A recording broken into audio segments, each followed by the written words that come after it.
Hello guys and welcome to Odds on Champions League. Let's analyze all the games we have in the Champions League Quarterfinals, of course, with Alvaro, Romeo and Dani Fisichella. Remember to leave your comments below and don't forget to press the like and subscribe. And now let's go on with the show.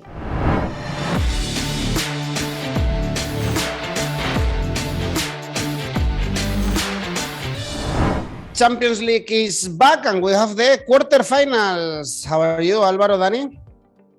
Looking forward to it. Very well. Looking forward. Yeah, that's the best bit. That's the best bit. What 4 games we have this week. So let's start on Tuesday in Daluz, Benfica, Liverpool. Super favorite, Dani, Liverpool. I think no one can think that Benfica can go through, even if they've already faced so many tough teams in this Champions League. Knockout Barcelona, we have to remember that. But Liverpool, they are super informed. Perhaps, Dani, even we could say they are the most informed team in Europe right now. What do you think in this game? Odds for Liverpool to win, something I guess that we even can expect, 1.4.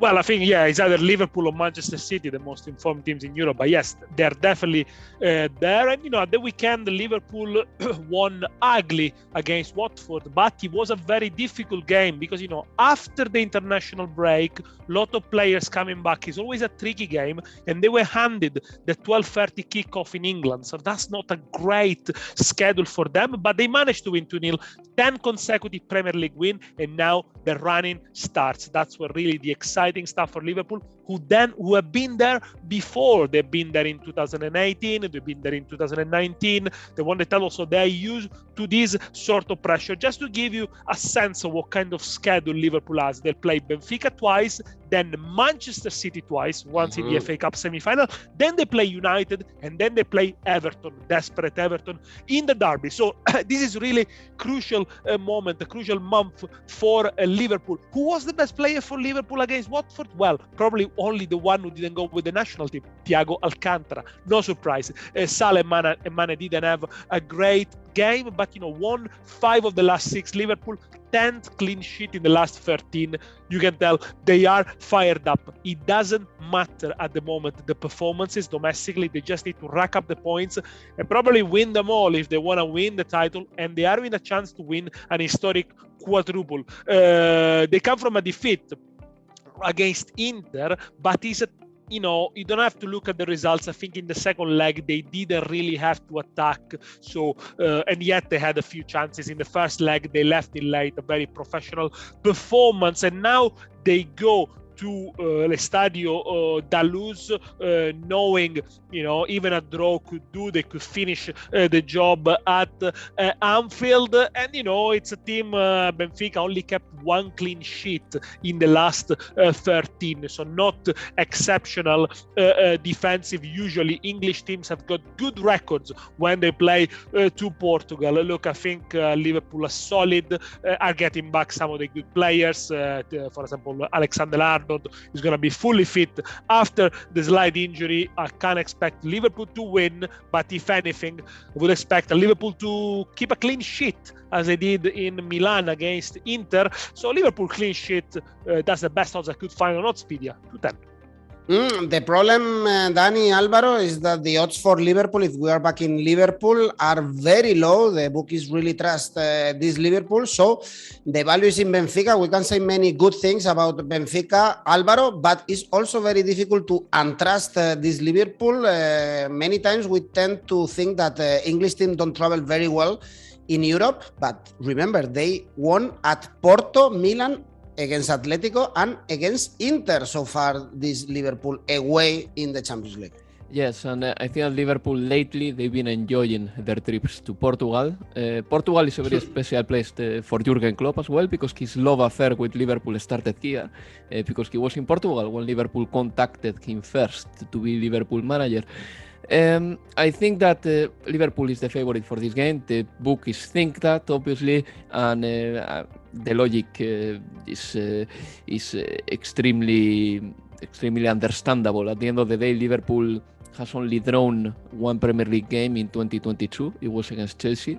They have lost only 1 game in 2022, as far as I can see, and that was against Inter. against Inter. Yeah, exactly, against Inter, Daniele. But Daniele explained very well what happened in that game. I think that Liverpool didn't suffer that much against Inter Milan, and they won the first leg anyway. So yeah, it's a brilliant moment for them. I was very surprised with Joe Gomez and his crossing against Watford. I think that he crossed as good as Trent Alexander-Arnold can cross the ball. And then Diogo Jota kept on scoring for Liverpool. He has scored, by the way, Diogo Jota, a player who is not particularly tall. 7 headed goals in the Premier League since he moved to Liverpool, and no player has scored more with his head in that period. Only Christian Benteke has scored as many, 7. So yeah, Diogo Jota is definitely adding. It's quite a lot for a small guy. It's quite a lot. It's quite a lot, yeah. He reminds me a little bit of Antoine Griezmann, who is as well a fantastic player when it comes to heading. So yeah, Diogo Jota is scoring the goals. Liverpool is in a good moment. Thiago was running the show, at least in the first half. He was the compass of Liverpool. And I don't see them losing. And I think that it's time to say that probably Virgil van Dijk is the player of the season in Premier League. Because last season, without Van Dijk, Liverpool was there. And this season with Van Dijk, Liverpool is here. And that cannot go unnoticed. When it comes to Benfica, they are not particularly great this season. They say that Nelson Verissimo, the manager, is preparing this game with reports from Bruno Lage, Wolverhampton manager, because apparently they are good friends and they work together in the past. These things don't matter so much. It's just narrative, I think. But they lost in the weekend, Benfica against Braga, 3-2. And with Verissimo, Benfica is struggling to have a good run or a decent run. They have never won with him more than 2 games in a row, and their defense is not great. I mean, in this season they have conceded 28 goals already. Last season they conceded 27, but at the end of the season, and 2 seasons ago they conceded only 26. Well, this season they have conceded already 28 goals, more than last season, more than the previous season, and the campaign is not over yet. One thing for Benfica that has to be remarked here is that Adel Taarabt is returning. He played in the Premier League for many years and he was an entertaining player in the Premier League too. He could return for this game and he's very important in Benfica's midfield because he can carry the ball a lot. But yeah, I think that having Adel Taarabt against the likes of Fabinho or Thiago or Jordan Henderson tells you a little bit the story here. Let's see if Benfica can upset another big team. They upset Barcelona, they upset Ajax, even though they didn't deserve it. I'm sorry, but I think that here has to be said that Ajax was way better than Benfica. But anyway, these things happen. So I'm going to go for the following. An Asian handicap -1 for Liverpool. That pays 1.6. Or an Asian handicap of -1.25. For Liverpool, I like that one too. That pays 184, and I think that odd is very interesting because it puts you pretty much in the region of 2. We have to say just one thing more about Benfica. I mean, strangely, they kept 5 clean sheets in the Champions League. But, it's also under lucky circumstances. The number says that Benfica are a defensive team in the Champions League. 8 goals against the 19 of Liverpool. They are 17 for attempts on target. And also, they have to be careful because they got 7 players on a yellow card that could miss the return game. They got Grimaldo, Otamendi, João Mario, Vigil, Yeremenchuk between the people who could be suspended. So again, a highly aggressive game from Benfica might compromise the return at Anfield. Liverpool, remember, they destroyed Porto, and probably this Porto is better than Benfica, even if in the Champions League. Benfica is doing better. If you trust Benfica to qualify pays 11. Liverpool to qualify only 1.1, so there is not much trust in Las Águilas. Then on Tuesday also we have Man City, Atletico de Madrid, and here, Alvaro, be careful in my opinion with this game. This is a clash of styles. Guardiola versus Simeone is completely different teams, but this is the best Atletico we've seen this season. They won ugly in La Liga again, but I wouldn't rule out this Atletico de Madrid again because we are in April and they are very competitive. Simeone found his 11, and what is more important, Alvaro, they are defending way better than some months ago. They are definitely, and it all changed completely since they lost against Levante in La Liga back in February. Then they got a draw against Manchester United at home and the season kicked on for them again. I mean, 2022 has been a good year for Atletico de Madrid. Number one, I'm going to say something before I go with the odds. And I don't mind what Daniele has to say because I know that he's critical of this approach. But I'm going to go for a draw no bet for Atletico. Number one, that pays 7. And then I will do my logical betting. But I think that the value is so good in there that I don't mind just wasting $1, a pound, €1 in that. It would be like paying a coffee to a colleague at work. You know what I mean? So I'm gonna put that money in a draw no bet for Atletico de Madrid. It pays 7. It's crazy. And then after that, I'm going to do my usual work. So I'm going to try to analyze this game very well. Number one, it has to be said that Manchester City against Burnley, they won the game in the first half, and then they managed to rest with the ball in the second half. It was a very, again, Guardiola-like performance at Turf Moor. I thought that the odds were unusually exaggerated, biased towards Manchester City when I saw this, but the truth is that the odds for City have been like this for a while. In fact, they were almost identical when Manchester United traveled to the Etihad about a month ago. So it's very common that the bookmakers choose Manchester City as the favorite and they back them very much. But they are playing against Simeone's Atletico de Madrid. It has to be said that Atletico has won 6 games in a row for the first time since February 2018. The other day they beat Alaves 4-1. It was comfortable, even though there was like in the second half there was a little bit of a dangerous zone for Atletico de Madrid when Alaves got the equalizer. But then, you know, Joao Felix, Luis Suarez, Mateus Cunha, they just made sure that they won that game. I want to say a few things about Atletico de Madrid because I think that if they want to win this game, they rely a lot on the ball carriers, those players that can actually attack a system on their own. The likes of Yannick Carrasco or the likes of Marcos Llorente are capable of that. Players who can carry the ball, take on a player, dribble past that player, and then, you know, a superiority will be created for Atletico de Madrid. Marcos Llorente, against Manchester United, he was playing as a right back, so he couldn't exert that ability. Yannick Carrasco, he wasn't playing against Manchester United because he was suspended. They are back, and these players are going to be important, and I believe that they are going to be key for Atletico de Madrid against Manchester City. Then, Mateus Cunha is the kind of a striker that he's not particularly nice to watch, but he's offering so many options to Atletico de Madrid up front. You can kick him the ball, he will keep it. He's fast, he's strong, he can fight with any defender. I think that it will be very important for Atletico to use this guy. And then, of course, Joao Felix. Joao Felix has been phenomenal lately. He's scoring goals as many as he was scoring 3 seasons ago for Benfica. He's becoming the leader of Atletico in attack, and he's very confident as well. Simeone knows that this is the moment of Joao Felix. Joao Felix knows that Simeone is trusting him. He's not going to be replaced after 60 minutes if he's having a decent game, which is a difference with what was happening to Joao Felix back in 2021. And I think that, yes, this Joao Felix can be considered one of the best youngsters in the world. Definitely. He's playing fantastically. And then the left flank of Atletico de Madrid has improved a lot with Reinildo. He's a player that offers some defensive stability, and Lodi just cannot match that. So I expect a defensive display from Atletico. I think that Manchester City will have the ball, and then Atletico in the counter-attack will rely on the likes of Yannick or Llorente to make a difference. So I'm going to go for the following. Apart from the draw no bet for Atletico, I'm going to go for the Asian handicap plus 0.75 for Atletico in the first half. That pays 166. If they lose by 1, you get half a lose. But if they draw or if they win the first half, you win your money.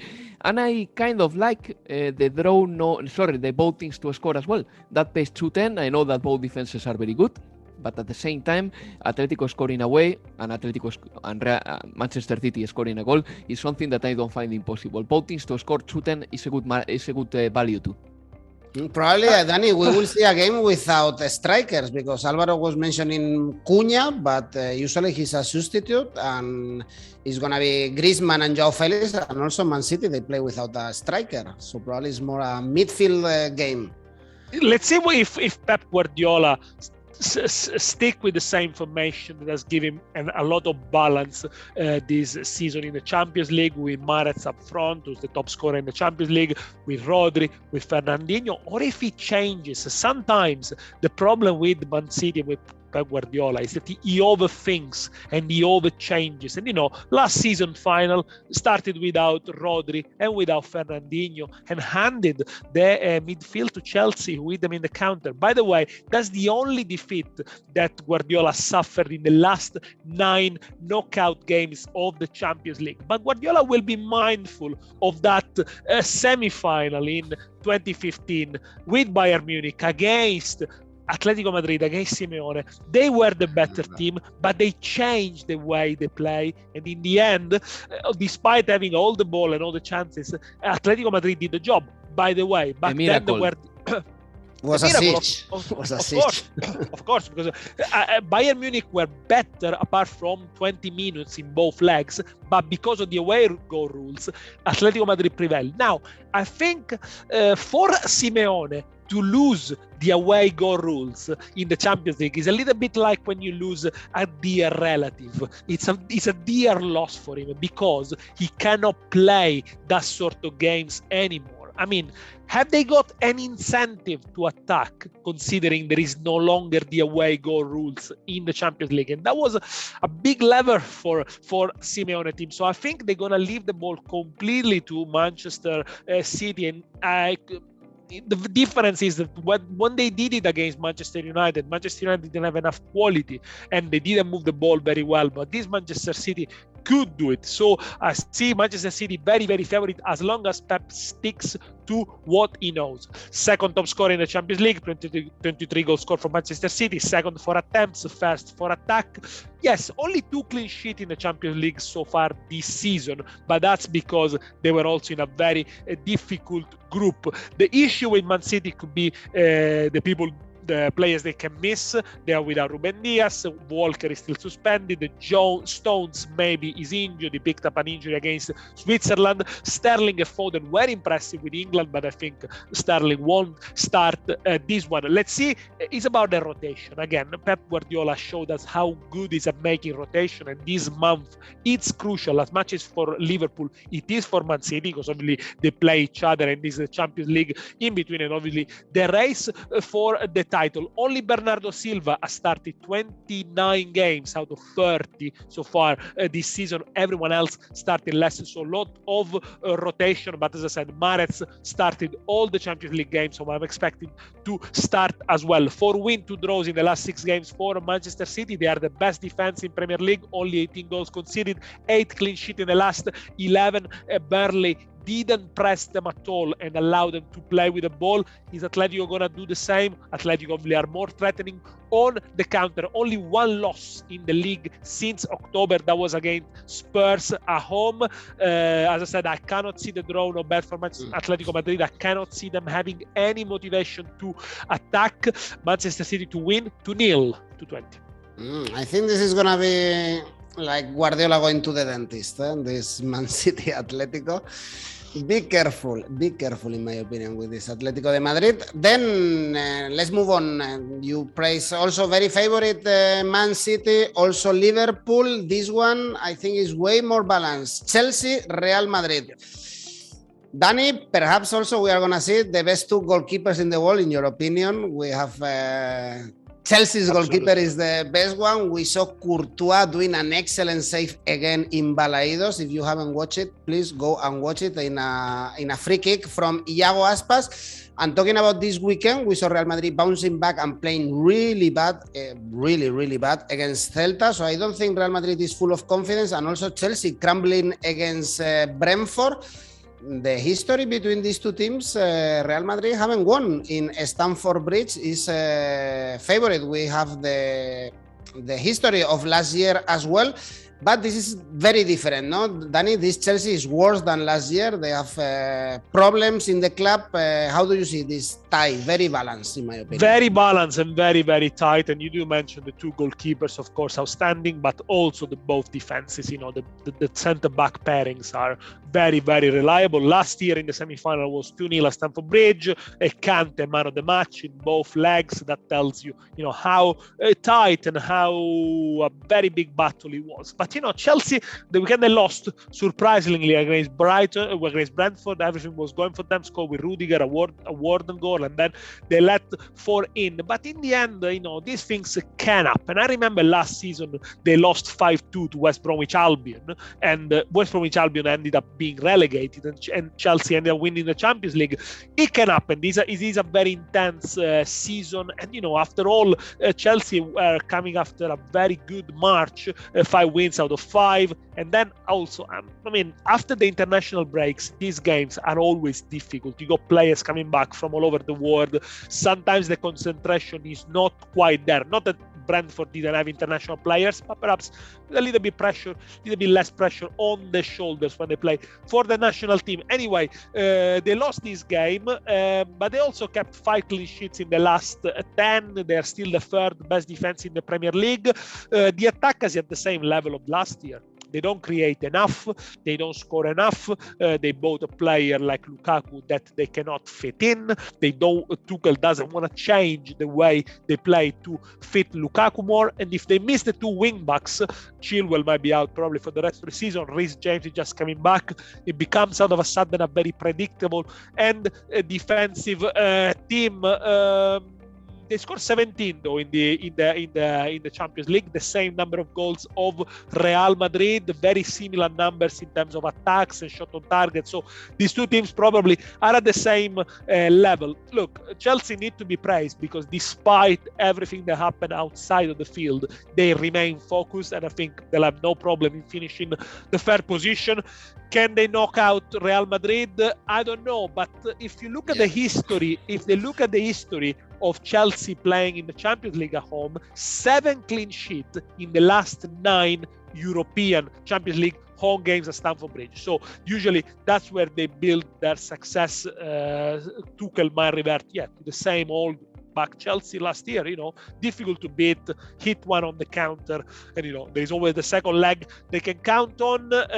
In terms of odds, it's very difficult to find value on the goals market, or obviously the outright market is very difficult to predict. So I'm going to do a combination, a little bit of a mini ACCA, under 2.5 goals, and both to score no, that pays 370.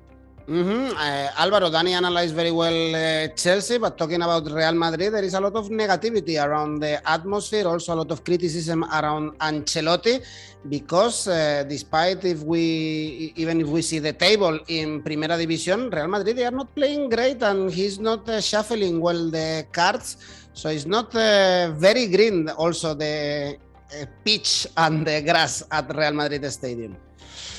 I know. And I believe that what happened against PSG was glorious, coming back against them and beating them after a perfect night of Karim Benzema. But I do believe that all that happened at Santiago Bernabeu that night shouldn't stop us from analyzing exactly how Real Madrid is in 2022. And the truth is that this year Real Madrid is not playing very well. I think they are getting very good results, but the performances are not convincing at all. And luckily for them, they won so many games at the end of 2021 that they are very likely to win La Liga. But if you see the tie against PSG, I would say that PSG was a better team for the 75% of the round, but then they crumble, and there is nothing else to do but taking your hat off before Real Madrid, because they won that tire. But the other day against Celta, we saw again that Real Madrid is a team that doesn't have the rhythm. Edu, you watched that game. I think that they just didn't show the eagerness to win that game, and also it's all very reliant on Karim Benzema as well, and this is something that I find it super dangerous because Benzema wasn't in El Clásico. Look at what happened. The other day he scored 2 goals at Balaidos for Real Madrid, and Real Madrid won, but I didn't like the midfield. I think that Casemiro is very tired. I think that Carvajal is having a really bad season, and very poor, and it's a real shame because he was the best fullback in Spain when it came to marking, but right now he's not there. And in that side of the pitch, Marcos Alonso will play, and he's a very dangerous wing-back, and I think that Carvajal will have to do his best to stop him. When it comes to Chelsea, I think that what happened to them the other day can be deemed as an accident. In fact, it never happened in the Premier League. The result against Brentford was very remarkable because no team in Premier League history has ever lost by 3 goals or more after scoring the opening goal of the game in the second half, which is like, how to put it?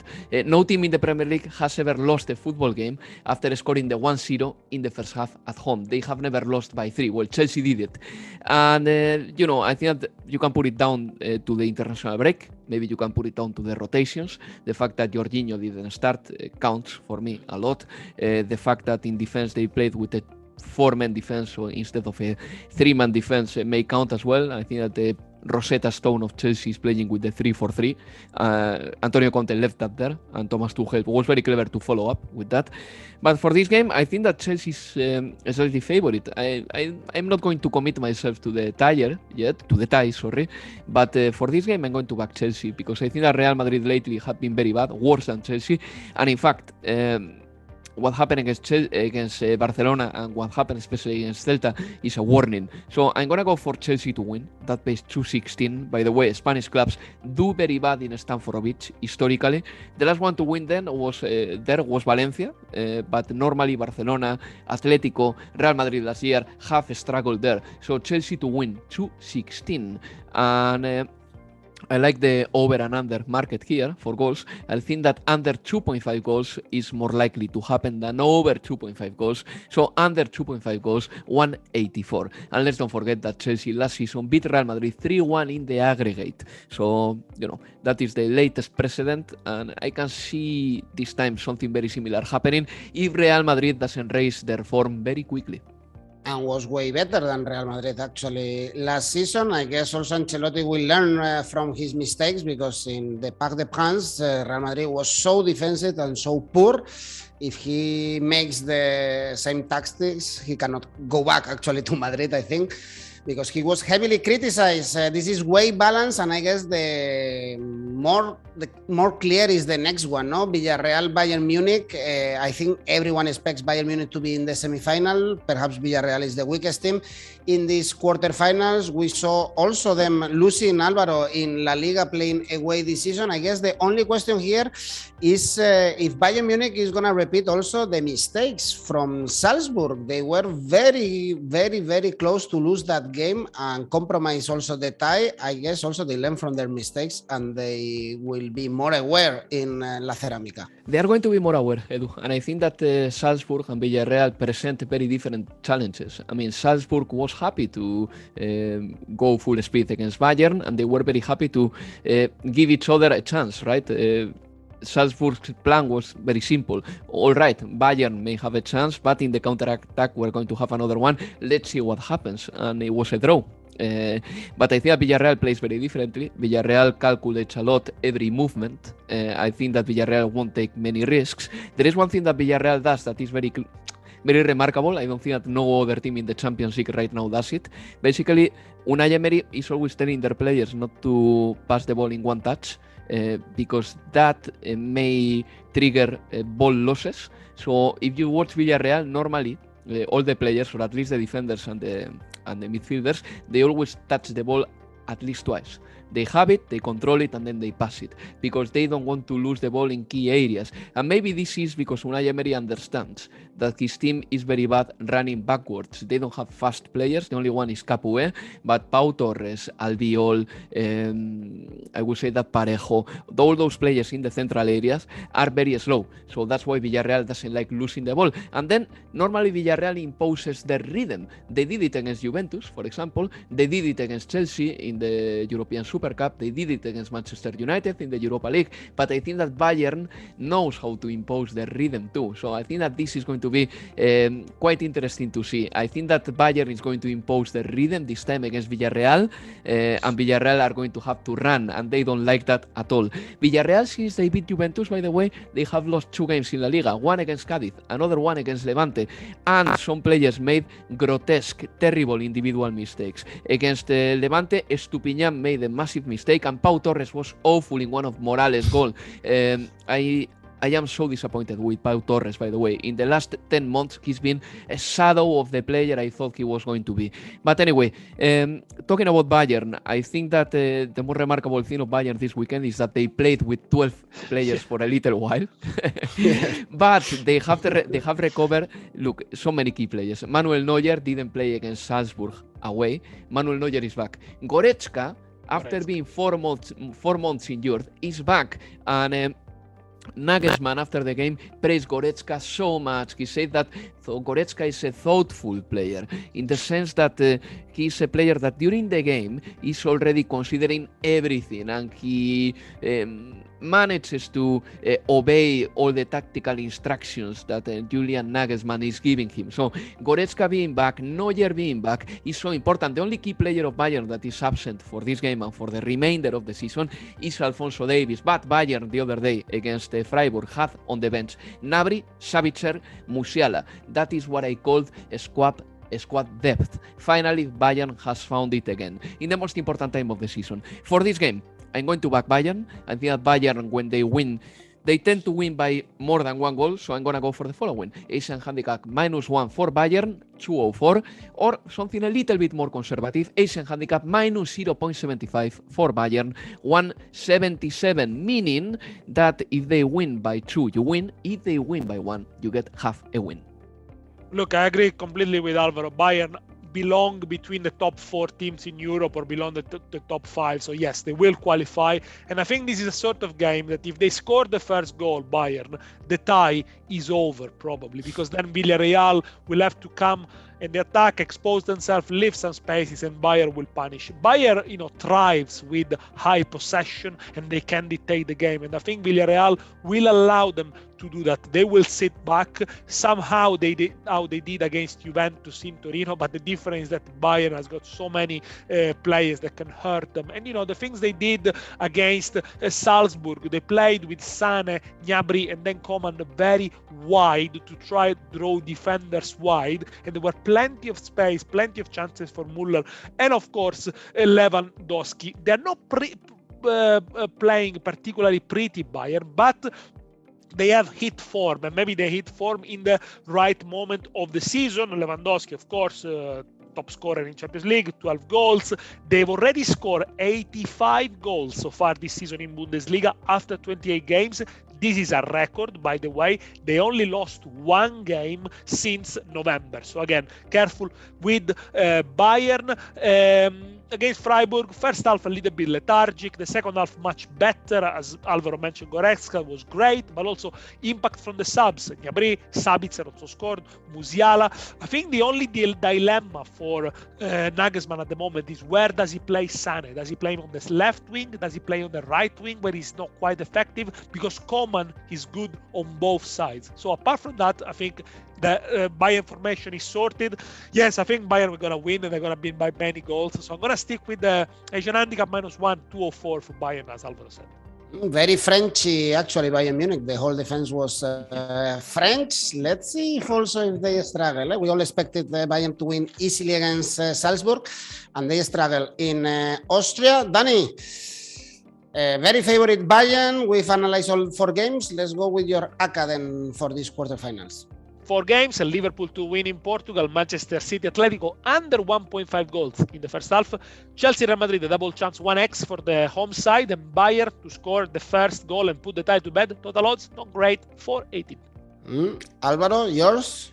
Yeah, Asian handicap -1.5 for Liverpool, Asian handicap plus 0.75 for Atletico in the first half, Asian handicap 0 for Chelsea, Bayern to win. Altogether, 8.82.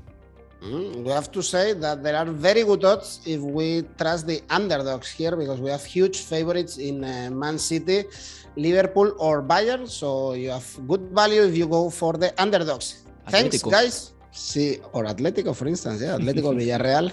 Why not? Thank you, guys. See you with the Europa League. See you Take care. soon. Speak soon. Bye-bye. I hope you enjoyed the video. Don't forget to leave your comments and your predictions, and of course, press the like and subscribe. And remember also, we have a podcast if you want to listen to our videos. Thank you. Bye-bye.